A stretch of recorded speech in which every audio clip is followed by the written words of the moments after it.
it's kind of hard not to notice that there is foreign influence in Canada that's causing a rise of transphobia and anti-LGBTQ hate. Like, just the other day, when I was at the bar, some transphobic lunatic lady just walks up to me and starts being transphobic and harassing me, just not letting me just live my life, like harassing me. And then, just like an hour later, there was another lady. She was like, to be honest, she was like arguing with anybody over anything. But like, she was like, "Oh, are you one of those LGBTQ uh people?" And then she was acting like I'm not even human. She's like, "Oh, I'm human. Are you even human?" Like, so like, there's literally foreign influence that's using dehumanizing language to divide Canadians against each other. I mean, a Canadian value is we're nice to each other. Canadians are known to say sorry for no reason. We say thank you a lot. That's how Canadians are. We're like that. So, like, transphobia is not Canadian, does not belong in Canada. And, like, if you've noticed, almost every authoritarian regime and dictatorship, like Russia, Saudi Arabia, they're all anti-trans, anti-LGBTQ. So, what are conservatives trying to do? They're trying to bring anti-trans hate here in Canada and take our country backwards with human rights. Right now, we're a country that's known for human rights, caring about the environment, caring about climate change, and all that. And there's foreign influence trying to take us backwards, to influence public opinion, to not care about trans rights, to not care about science, not care about climate change, and take our country backwards. Just like all the authoritarian dictatorships out there. It's not even funny. Like, conservatives openly want us to be like Russia. Conservatives don't even support helping Ukraine. Conservative supporters don't even want us to help our allies being invaded by fascists.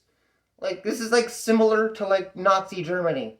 By the way, Nazi Germany were transphobic, anti-LGBTQ. So like, are people just brainwashed? Like, are you kidding me? Like, especially like the American foreign influence. Like, as soon as American Republicans went transphobic, just like not that long ago, like 3, 4 years ago, mainly they went from like being this kind of transphobic to like off the charts transphobic. As soon as that happened, you've seen the influence in Canada where just last year conservatives adopted transphobic policies. Just last year, a few years ago, nobody in Canada was protesting against trans rights. Like, almost nobody was. Then there's an increase of protest against trans rights. Like, especially like with people that were involved in the Freedom Convoy have been protesting against trans rights, trying to take away freedom from trans people. They're spreading misinformation, calling trans people and like gay people or whatever groomers. And they're ignoring the actual groomers, like pedophile priests and stuff like that. Like, where's like the outrage at like all the pedophile priests? Like, this has been going on for like forever. Like, religion is like literally the biggest source of bigotry and hate in the world. The Pope has been transphobic against trans rights. Like, the foreign influence is just so obvious. And I can't believe people in Canada just can't see with their eyes what's actually going on. Like, wake up, Canada. We have to fight for our freedom. I mean, like, the liberals support trans rights. They're not trying to take trans rights away.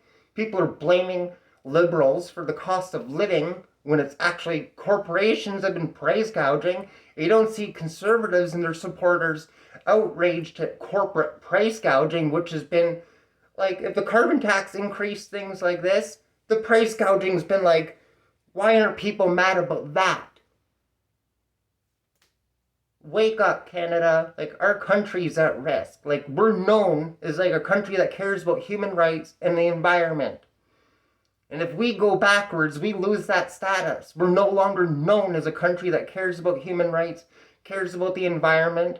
And if we did axe the tax, countries like the EU will impose carbon tariffs on Canadian products because they'll think that we're freeloading, not caring about the cost of climate change and everything. So then that would mean like less Canadian products sold worldwide, less GDP growth, a higher debt to GDP ratio. Like, our country could go forward like it is right now, or like if current trends continue and people continue supporting conservatives, like, we're gonna like be one of those shithole countries that don't care about human rights, don't care about the environment. Most countries will look at like, Canada? Like, what did you guys do? Like, right now we're pretty much known as a country that cares. Do you want to lose that status and have other countries look at us like we don't care? Like, kind of seems racist for Canadians to ignore the impacts of climate change that it has worldwide. I mean, it comes from people that are anti-immigration too. Like, I don't get it. People deny climate change and also oppose immigration. Like, people are coming here, escaping authoritarian dictatorships, escaping countries being heavily impacted by climate change. Like, they're coming here to escape countries that are anti-LGBTQ, like anti-trans and all that. Like, they're coming here because we support trans rights, we support LGBTQ rights. There's multiple reasons why people come here. Like, people are brainwashed. Oh my god.